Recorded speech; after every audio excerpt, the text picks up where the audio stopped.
So ya hi అండి. So అయితే మీ క్యారెక్టరైజేషన్ అంతా చూసుకుంటే you do all kind of roles.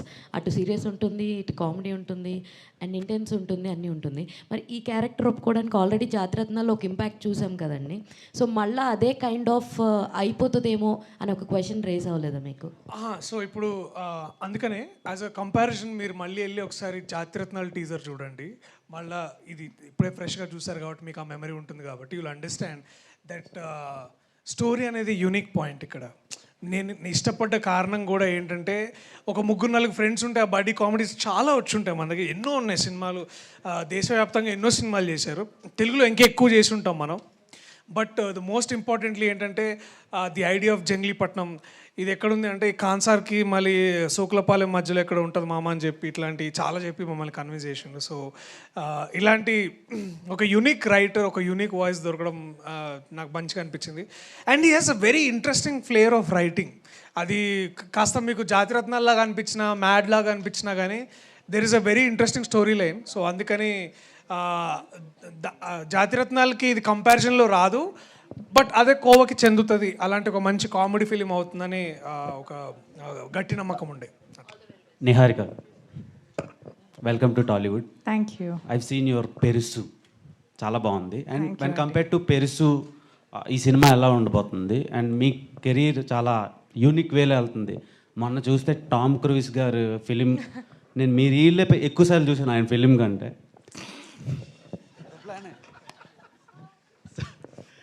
So ఆయనకు చెప్పకండి. అది నాకు ఒక చాలా డిఫరెంట్ అనిపించింది. అండ్ ఈ ఫిలిం ఎలా ఉండబోతుంది, మీ కెరీర్కి ఎలా ప్లస్ అవుతుంది? అండ్ ఓన్లీ అలాంటి కైండ్ ఆఫ్ ఫిలిమ్స్ అయినా ఏమైనా రొమాంటిక్ ఫిలిమ్స్ కూడా చేసే ఆలోచన ఉందా? నేను ఆనెస్ట్గా చెప్పాలంటే నేను చాలా షూర్గా ఉన్నాను that this film will be my pride and joy in the long run. Because Vijay నిజంగానే డెబ్యూ లాగా అనిపించదు. అంటే ఫస్ట్లో కొంచెం అనిపించింది అనుకో షూట్ చేసేటప్పుడు, మరీ అసలు ఏమి రాదు జోకింగ్,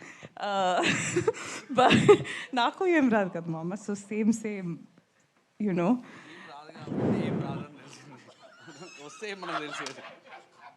నేను చేసిన దానికంతా నువ్వు క్రెడిట్ తీసేసుకున్నావు కదా. ఇప్పుడు నేను బాగా చేయకపోయినా నువ్వు చేయించావు అనుకుంటారు. సో అక్కడ కమిట్ అయిపోయావు నువ్వు. I just felt like the story fit in with నా సెన్స్ ఆఫ్ హ్యూమర్ అండి. తింగర్ అని చెప్పారు కదా, కొంచెం మొత్తం స్టోరీ కూడా తింగరగా ఉంటుంది. And the cost also was fantastic. And నాకు ఒక మంచి లెర్నింగ్ ఆపర్చునిటీ లాగా అనిపించింది. అండ్ తీసుకున్నారు కాబట్టి చేస్తున్నానండి. మీరు ప్రమోషన్కి వెళ్ళారు కదా, మిషన్ ఇంపాసిబుల్, టామ్ క్రూజ్, ఇక్కడికి ఏమైనా తెచ్చే ఛాన్సులు ఉన్నాయా మీ సినిమాకి? ఎవరు? టామ్ క్రూజ్ అండి. అంటే నిన్నే ఫోన్ చేశాను టామ్కి, కొంచెం బిజీగా ఉన్న తర్వాత ఫేస్ టైం చేస్తా అని చెప్పాడు. ఓకే టామ్ అని. భయ్యా నీకు, నాకు కాదు, టామ్ భయ్యా. సో నో అండి. You seriously asking me? I hope yeah okay. Okay. And Priyadarshi గారితో, రాగ్ మయూర్ గారితో అండ్ ప్రసాద్ బెహారా గారితో వర్కింగ్ ఎక్స్పీరియన్స్ ఎలా ఉంది? వాళ్ళు స్టార్స్ ఇక్కడ. I'm a huge Darshi fan. I think he's a fantastic actor అని చెప్పమని చెప్పాడు. సో అందుకనే ఫస్ట్ ఫినిష్ చేస్తున్నాను. But no, he's truly an incredible actor. Raag, Vishnu, Prasad on camera ఏం చూస్తారో ఆఫ్ కెమెరా ఎగ్జాక్ట్లీ సేమ్ ఉంటారు. బట్ మేబీ ఇంకా 10 రెట్లు ఎక్స్ట్రా తిక్క. So I really enjoy working with them. And for a long time ఇది నా ఫేవరెట్ కాస్ట్ అండ్ క్రూగా ఉంటుంది అని నేను అనుకుంటున్నాను. డైరెక్టర్ గారు, సో అనుదీప్ మీరు కలిసి అన్నారు, కలిసి డిస్కస్ చేశాను. మీ పైన ఆయన ప్రభావం ఎంత ఉంది, సినిమాలో ఆయన ఇన్వాల్వ్మెంట్ ఎంత ఉంది? ఆల్వేస్ అనుదీప్ ఒక వెల్ విషర్ అండి. సీన్ బాగున్నా కూడా నాకు ఒకసారి పంపి నేను చూస్తూ ఉంటాడు. మామ మంచిగా ఉంది అన్నా కూడా ఒప్పుకోడు, అంత వెల్ విషర్. సో స్క్రిప్టింగ్ అంతా నేనే కంప్లీట్ చేసుకున్నా కూడా ఒక బ్యాక్ బోన్లాగా ఆల్వేస్ సపోర్టింగ్గా ఉంటుండే యాజ్ ఎ ఫ్రెండ్గా. సో తనే కాకుండా ఉన్న అందరు ఫ్రెండ్స్ అందరూ కూడా హెల్ప్ చేస్తుంది. ఆయన ప్రభావం స్క్రిప్ట్లో మీద అలా ప్రభావం ఏం లేదండి, ప్రభావం ఏం లేదు నా మీద. అంది అంటే ఆ జోక్ తను రాసే ఏవైతే ఉన్నాయో అది రీచ్ అవ్వాలన్న దాంట్లో ఉంటుంది. ఆ లెవెల్లో రాయాలనే ఒక ఇన్స్పిరేషన్ అయితే ఖచ్చితంగా ఉంటుంది. సో అలాంటి ప్రభావం ఉంది ఖచ్చితంగా. కనిపిస్తాడా అనుదీప్? బై గాడ్ గ్రేస్ అండి, ఇంకా తీయలేదు. Vijay. Sir hi sir. Hi hi. జనరల్గా ఒక కథ నిర్మాతకు చెప్పినప్పుడు నిజంగా ఇంటెన్షన్ ఉంటుంది, కొంత సీనియర్ ఉంటుంది. అయితే 10 నిమిషాలకే నువ్వు పారిపోయిన తర్వాత మళ్ళీ ఎలా వచ్చావు? అంటే సార్ లోపలికి వెళ్ళేసరికి గాడ్ ఫాదర్లా కూర్చున్నారండి. ఆ పెద్ద హాల్ అక్కడ కూర్చున్నారు. ఫస్ట్ టైం అరవింద్ గారిని చూస్తున్నాను నేను. అప్పటికే ప్యానిక్ అయిపోయినా. అంతకుముందు కొంచెం యాంగ్జైటీ ప్రాబ్లమ్స్ కూడా ఉంటుండే. సో కొంచెం ఇబ్బంది అనిపించింది. సో సార్ చెప్పి మళ్ళీ తర్వాత నేను వచ్చి మళ్ళీ నేరేట్ చేస్తా అని చెప్పేసి అన్నా. సో ఆ తర్వాత వాసు గారికి చెప్పడం జరిగింది. చెప్పిన తర్వాత వాసు గారు అరవింద్ గారికి చెప్పడం జరిగింది. ఓకే గో హెడ్ అని చెప్పేసి చెప్పడం అన్న. ఆ తర్వాత నుంచి స్టార్ట్ చేసాం అనమాట. ఒక బ్యానర్తో ఓ దర్శకుడు ఎన్నో బాధలు పడి కష్టాలు పడి చెప్పుకుని ఒకరినే ఒప్పించడం చాలా కష్టం. అట్లాంటిది 4 బ్యానర్లు, పైగా బన్నీ వాసు ఫస్ట్ టైము బయటకు వచ్చి అంటే చేస్తున్న సినిమా ఇది సపరేట్గా. బీవి బన్నీవాసు బ్యానర్ పెట్టి సపరేట్గా. సో మీకు ఎట్లా హ్యాండిల్ చేసి చేయడం? ఒక 4 సినిమాల ఎక్స్పీరియన్స్ వచ్చిందండి. 5th సినిమా స్టార్ట్ చేస్తాను నెక్స్ట్. బాగుందండి యాక్చువల్లీ, అలా అని కాదు. ఎప్పుడు నరేషన్ అడగడం అనేది కూడా చాలా తక్కువ బేసిక్గా. ఎందుకంటే వాసు గారు విన్న తర్వాత అక్కడి నుంచే మోస్ట్లీ కాల్స్ వెళ్తూ ఉంటాయి అనమాట. సో వాసు గారి ఫ్రెండ్స్ కాబట్టి ఖచ్చితంగా నమ్మాల్సిన పరిస్థితి ఉండే. నమ్మారు, చేశారు అంతే. నిహారిక, మిమ్మల్ని అరవింద్ గారు అంత ఇష్టపడడం పట్ల మీ ఫీలింగ్స్ ఏంటి? నా ఫీలింగ్సా అండి? పెంట్ హౌస్ చెప్పాను కదండి, వీళ్ళందరికీ పెంట్ హౌస్ కావాలి.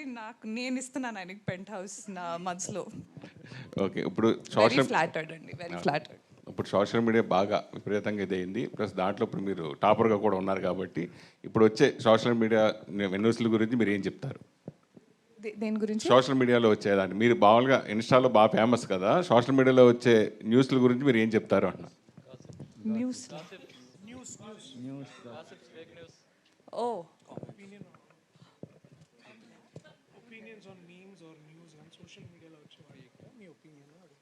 నా గురించా లేకపోతే జస్ట్ ఇన్ జనరల్?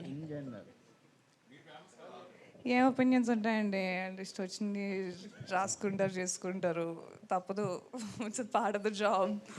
సో అంతేమీ ఒపీనియన్స్ లేవు నాకు, అసలు ఆలోచించను. నా గురించి ఏమైనా అంటే అప్పుడు కొంచెం ఫీల్ అయ్యి కొంచెం అలాంటివి జరుగుతాయి. కానీ మీరు దేని గురించి స్పెసిఫిక్గా అడుగుతున్నారో నాకు తెలియట్లేదు. సో నేను కూడా రౌండ్ తిరిగి ఆన్సర్ ఇస్తున్నాను. సో నిహారిక, లైక్ అంటే మీరు నిహారిక, మీరు ఇన్స్టాగ్రామ్ ఇన్ఫ్లుయెన్సర్గా ఉన్నప్పుడు like you were a part of many Telugu movie promotions. So ఇప్పుడు మీరు promoting your own film. So how is that phase, like how are you processing that?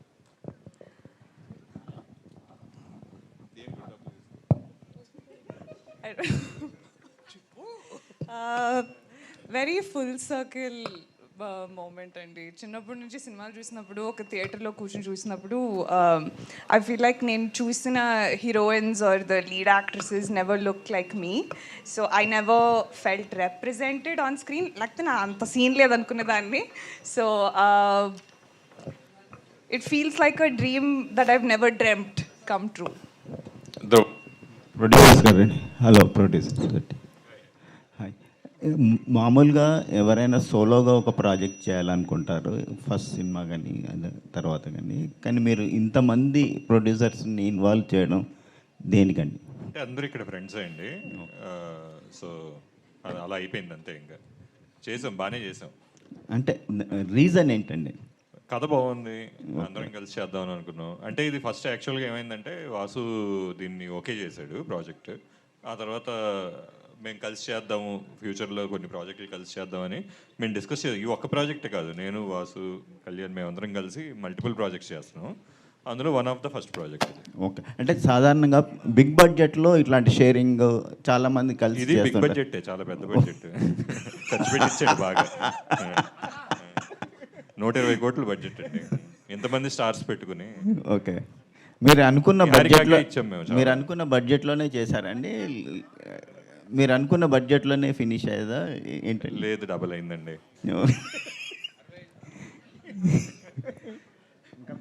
Niharika, yeah Tom cruise తను మీరు share చేసుకున్న మూమెంట్స్ ఏంటి, తను ఏం షేర్ చేసుకున్నారు మీతో, కెన్ ఎక్స్ప్లెయిన్? అంటే నేను గెడ్లో నడవలేపానండి.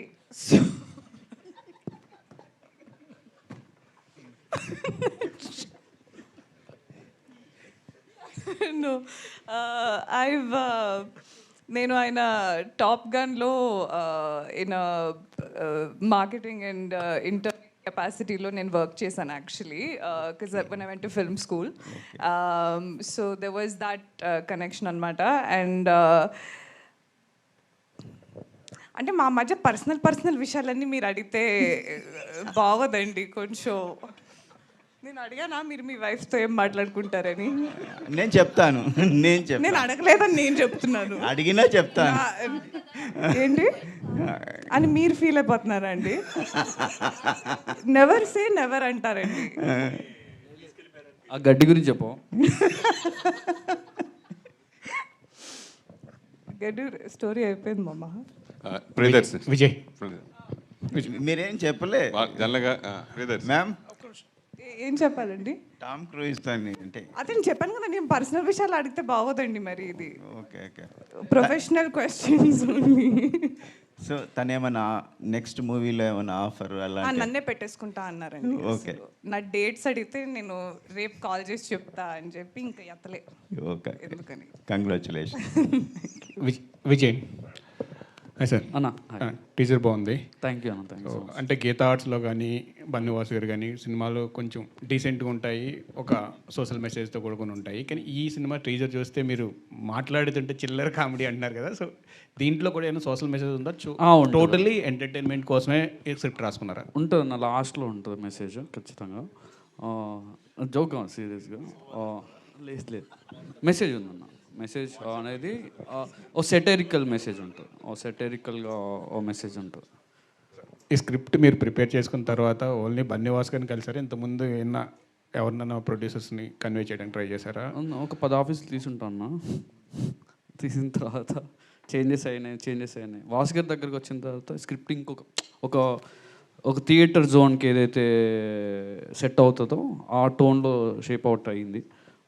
సో ఆ తర్వాత స్టార్ట్ చేయడం జరిగింది అనమాట. ట్రై చేశానండి, ప్రొడ్యూసర్స్ని ట్రై చేశాను. చేసిన తర్వాత నాకు స్పాట్ కరెక్ట్ ప్లేస్లో పడ్డానని నాకు నా ఫీల్. అదే మీ ఫస్ట్ ఫిల్మే గీతా ఆర్ట్స్ నుంచి, అంటే గీతా ఆర్ట్స్ కాంపౌండ్ నుంచి బయటకు వస్తుంది కదా, సో మీ ఫీలింగ్ ఎలా? చాలా హ్యాపీగా ఉందండి. చాలా సేఫ్ ప్లేస్లో ఉన్నట్టు అనిపించింది. కానీ ఇప్పుడే భాను గారు చెప్తున్నారు బడ్జెట్ 120 కోట్లు అయింది అంటున్నారు. 4 బ్యానర్లు, ఒక్క బ్యానర్తో చేయలేక 4 బ్యానర్లు పెట్టామంటున్నారు. 120 కోట్లు నా రెమ్యునరేషన్ ఎంత నా దాంట్లో? 25%. ఇలాంటివి చెప్తున్నానన్న చాలా హ్యాపీగా అనిపిస్తుంటుంది. ఆల్ ది బెస్ట్ అండి. థ్యాంక్ యూ అన్న. విజయ్ గారు ఇక్కడండి. టీజర్లో క్రికెట్ కామెంటరీతో స్టార్ట్ చేశారు కదా? అవునండి. క్రికెట్ గురించి ఇంకా ఏమైనా ఉంటుందా? అంతేనా? లేదండి, జస్ట్ టీజర్లో వీళ్ళ ఇంట్రడక్షన్ సీన్ ఆ క్రికెట్ మీద ఉంటుంది. సో క్రికెట్ మీద ఏం లేదండి సబ్జెక్ట్. ఓకే. సత్య వెన్నెల కిషోర్ వాళ్ళిద్దరూ నా క్యారెక్టర్ ఏంటి అని పోటీ పడుకునేలా పెట్టారు. ఏంటి వాళ్ళ క్యారెక్టర్స్ అసలు డిఫైన్ చేస్తారా? సత్య గారిది ఇంపార్టెంట్ క్యారెక్టర్ అండి. మరి ఆయన ఇంపార్టెంట్ అయితే వెన్నెల కిషోర్ నేనేంటి అంటున్నాను. అంటే ఆ క్యారెక్టర్ పేరే ఇంపార్టెంట్ క్యారెక్టర్ అండి సినిమాలో. క్యారెక్టర్ పేరు ఇంపార్టెంట్ క్యారెక్టర్. సో అదొక స్పెషల్ క్యారెక్టర్ ఉంటుంది. సో వెన్నెల కిషోర్ గారిది ఇంకొక వీళ్ళిద్దరి కాంబినేషన్లో ఇంపార్టెంట్ సీన్స్ ఉంటాయి. వీళ్ళ నలుగురిని నిహారిక ఆడుకుంటుందా మొత్తం? నిహారిక అందరిని ఆడుకుంటుందండి సినిమాలో, ఎస్పెషల్లీ ప్రసాద్ బెహ్రానే. షూటింగ్లో అందరు నన్ను ఆడుకుంటారండి. బాయ్. నిహారిక గారు, ఇక్కడ యాక్చువల్గా అంటే మీరు హాలీవుడ్ ఫిల్మ్ స్కూల్లో చేశాను అన్నారు కదా, సో అక్కడ మేకింగ్ కానీ ఆ వాతావరణానికి ఇప్పుడు ఈ సినిమాకి వచ్చిన తర్వాత ఫస్ట్ సినిమా కదా, చూసినప్పుడు ఈ డిఫరెన్స్ మీకు ఏమనిపించిందండి? అంటే ఒక లెజెండరీ టీంతో వర్క్ చేశారు, లోకల్గా మన రీజనల్ సినిమా చేస్తున్నప్పుడు మీకు ఏమనిపించింది? ప్యాషన్ అన్ని చోట సేవే ఉంటుందండి. మేబీ టెక్నికాలిటీస్ అండ్ మనుషులు వేరే ఉంటారు, but yeah I think passionate film makers ఎక్కడైనా ఇక్కడ నేను వర్క్ చేసిన కెపాసిటీ అక్కడ నేను వర్క్ చేసిన కెపాసిటీ చాలా డిఫరెంట్ కాబట్టి అక్కడ నేను టెక్నికల్ సైడ్ చేశాను కాబట్టి చాలా చాలా హెక్టిక్గా అనిపించేది. ఇక్కడ చాలా హెక్టిక్గా అనిపించిన I go to sleep at night feeling happier. Yeah I think it's the same. Dhruvan Raghamohar గారు. ధ్రువన్ గారు.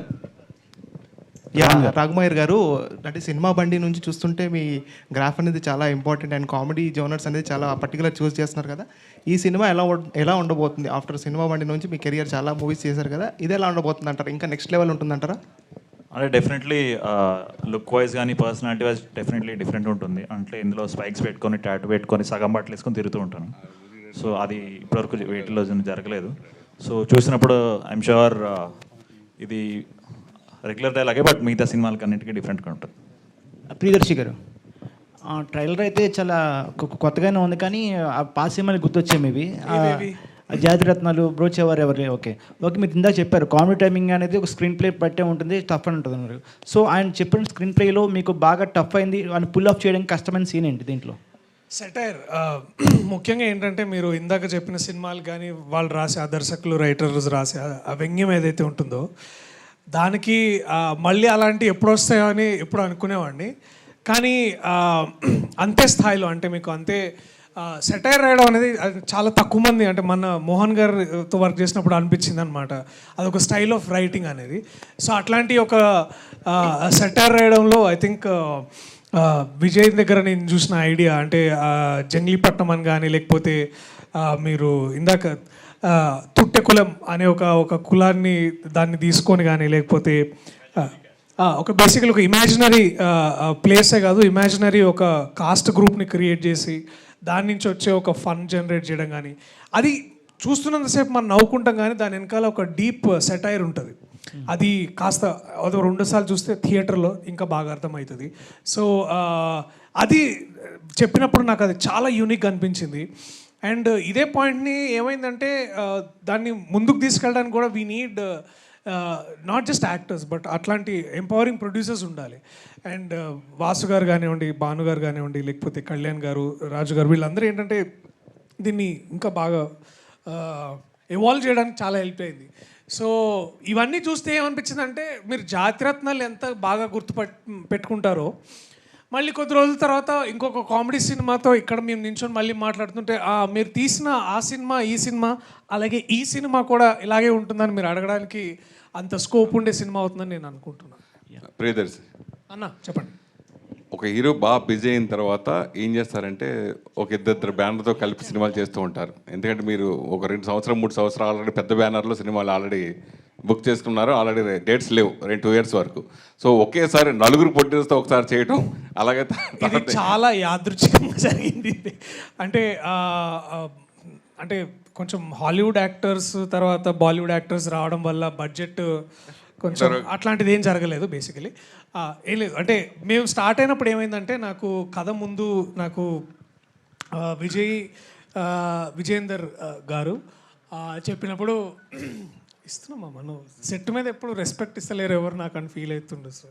సో అంటే ఇది కొంచెం యాక్సిడెంట్. ఇప్పుడు ఫర్ ఎగ్జాంపుల్ నేను బన్నివాస్ గారు ప్రొడ్యూసర్ ఉన్నప్పుడు నాకు కొద్ది రోజుల క్రితమే ఇది చూసిన నేను బీవీ వర్క్స్ అని, లేకపోతే వైరా గారు, ఇవన్నీ ఏంటంటే 1 by 1 వచ్చినాయి. అండ్ మోస్ట్ ఇంపార్టెంట్లీ ఏంటంటే everybody came with that love for the script. అది ఎంత బాగుంది, ఎంత నవ్వుకున్నాం విన్నంతసేపు అని. ఎందుకంటే అల్లు అరవింద్ గారికి తప్ప అందరికీ నరేషన్ ఇచ్చాడు ఆ మావుడు. సో అందరు విన్న వాళ్ళందరూ చాలా హ్యాపీగా ఫీల్ అయ్యి, so it became like a very ఆర్గానిక్గా జాయిన్ అయ్యి. అంతేగాని మా రెమ్యునరేషన్లు ఎక్కువే లేకపోతే అని అంటే ఇన్ని చెప్తుండే బయట. But so we got lucky. The correct answer ఏంటంటే I got lucky to meet these people. Dhruvan, మాకు షాంపూ నిజం అది కూడా చెప్పు తర్వాత. మామూలుగా సింగర్గా రఘురామ్గా మాకు పరిచయం, తర్వాత మా మధ్యలో లిరిక్ రైటర్ కూడా మారావు, తర్వాత మ్యూజిక్ డైరెక్టర్ సక్సెస్లో కొడుతున్నావు. సో నీ పేరు మార్చుకోవడం వల్లే ఇలాగ సక్సెస్ అవుతున్నావు అనుకుంటున్నావా, లేదా ఈ cinema already trailer super success, ఇందాక వాసు కూడా బాగా చెప్పారు, పాటలన్నీ అద్భుతంగా వచ్చాయని దాని గురించి చెప్పారు. పాటలు బాగా వచ్చాయండి, అది ఓకే. అది మీ పేరు మార్చుకోవడం వల్లే ఆర్ఆర్ ధ్రువన్ అంటే ఆర్ఆర్ అంటే రఘురామే. So RR Dhruvan the screen name for music director. So 5 yearsగా అదే పేరులో నేను మైల్స్ ఆఫ్ లవ్ అనే మూవీ నుంచి చేస్తున్నాను. బట్ ఇది నా ఫస్ట్ ఫిలింలా ఫీల్ అవుతున్నాను. ధ్రువన్ గారు తెలియదే అని ఒక సాంగ్ వచ్చింది. సో అక్కడ నుంచి మీరు చాలా ఎక్స్ప్లోర్ అయ్యారు ఇండస్ట్రీలో. సో ఆ సాంగ్ తర్వాతలా చాలా మ్యూజిక్ విన్నాం, కానీ మీ పర్టికులర్ ఫిలిమ్స్ అయితే చాలా తక్కువ కంపోజర్గా. సో ఈ సినిమా చూస్తే మొత్తం కామెడీ జానర్లో ఉంది. ఇలాంటి ఫిలిమ్స్కి మ్యూజిక్ చాలా ఇంపార్టెంట్. మీరు విజయ్ గారు మీరు కన్సల్ట్ అయ్యారా లేదా ఆయన మిమ్మల్ని అప్రోచ్ అయ్యారా? First question. అండ్ దీనికి కంటిన్యూషన్ ఏంటంటే, ఇందాక శ్రవంతి గారు మీకు మోవా అని పిలిచారు, మోవా. సో దానికి రీజన్ ఏంటి? సో ఏంటి? నేను విజయ్ని అప్రోచ్ అయ్యా. విజయ్ నన్ను అప్రోచ్ అవ్వాల్సి వచ్చింది ఇంకో ఫ్రెండ్ ద్వారా. సో దాని తర్వాత ఒక చిన్న ఫస్ట్ ఒక లిట్మస్ టెస్ట్లో ఒక సాంగ్ చేసాము.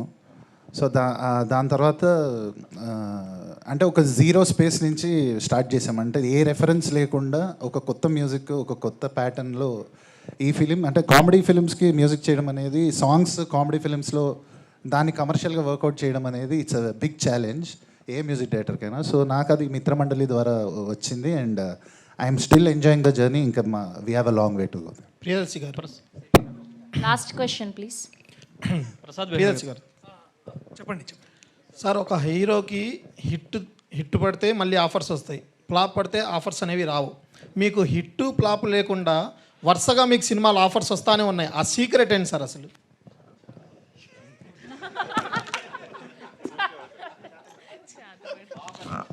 అంటే నేను అంటే అదొక ఇంట్రెస్టింగ్ పర్స్పెక్టివ్. నేను అట్లా ఆలోచించాను. ఎందుకు అంటే నేను ఎక్కడ లక్కీగా ఫీల్ అవుతానంటే, ఇలాంటి రైటర్ డైరెక్టర్స్, ఇలాంటి ప్రొడ్యూసర్స్ దొరకడంలో లక్కీగా ఫీల్ అవుతాను. సో ఇప్పుడు ఆఫర్స్ అనేది ఏంటంటే, అది వస్తుంటే మనం కొన్ని తీసుకుంటాం, కొన్ని తీసుకోము, అవన్నీ వేరే విషయం. బట్ మోస్ట్ ఇంపార్టెంట్లీ ఏంటంటే that there is this beautiful eco system of people. వాళ్ళతో వర్క్ చేసే అవకాశం నాకు దొరుకుతుంది. ఇదేదో చాలా డిప్లొమసీగా చెప్పినట్టు ఉంటుంది, కానీ పాయింట్ ఇంతే అన్న. It is as simple as this. ఈ కథ నేను విని దాదాపు 3 ఏళ్ళు అవుతుంది. 3 ఏళ్ల నుంచి ఎన్నో డ్రాఫ్ట్స్ అయ్యి చేసి డేట్లు కుదిరి యాక్టర్స్ వచ్చేసరికి, ఇవాళ టీజర్ అయ్యేసరికి 3 years అయిందా. మనం ఇప్పుడు 2022 అప్పుడు ఫస్ట్లో కలిసాం జనవరిలో, మళ్ళీ వాళ్ళ 25లో. సో అండ్ మోస్ట్ ఇంపార్టెంట్లీ ఏంటంటే ఆడియన్స్. ఐ థింక్ నేను అందరినీ ప్రత్యేకంగా నేను ఆ ప్రేక్షకుల్ని బాగా వాళ్ళు చూపిస్తున్న ప్రేమ అనుకుంటా అంతే.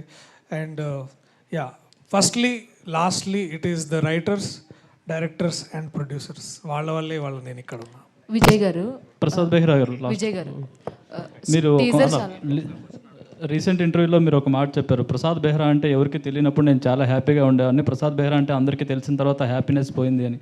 అంటే ఇప్పుడు వచ్చిన నేము ఫేమ్ ఇవన్నీ ఇబ్బందిగా మారాయి ఏంటండి? బయట సరిగ్గా మాట్లాడలేకపోతున్నాం సార్, అదే ఇబ్బంది పెద్దగా. కరెక్ట్ ఆన్సర్ రావట్లేదు సార్. అదే సార్, అంతే సార్ ఆన్సర్, అంతే sir. Thank you to all the media. Thank you Mitramandali team. మళ్ళీ ట్రైలర్ లాంచ్లో కలుసుకుందాం. Thank you. ఒక క్వశ్చన్. చెప్పండి.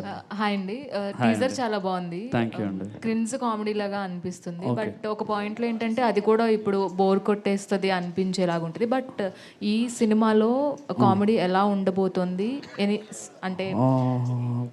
కామెడీ అంటే ఎలా ఉండబోతుందంటే ఒక కైండ్ ఆఫ్ నా స్టైల్లో ఉంటుంది. నా స్టైల్ మీకు తెలియదు కదా, ఆ స్టైల్ ఏమన్నా మీకు ఎక్కితే అది సెట్ అవుతుంది. దాంట్లో మీరు చూసిన తర్వాత స్టైల్ ఉంది, బాగుంది అనుకుంటే నేను బతికి బయటపడ్డట్టు. మీరు అడగాల్సింది మా డైరెక్టర్ గారికి, క్రింజ్ అంటే ఏంటి అని అడగని చెప్తారండి. క్రింజ్ అంటే ఏంటి మామ?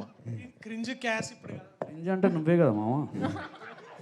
Thank you so much and all the very best. Thank you. Next show raag.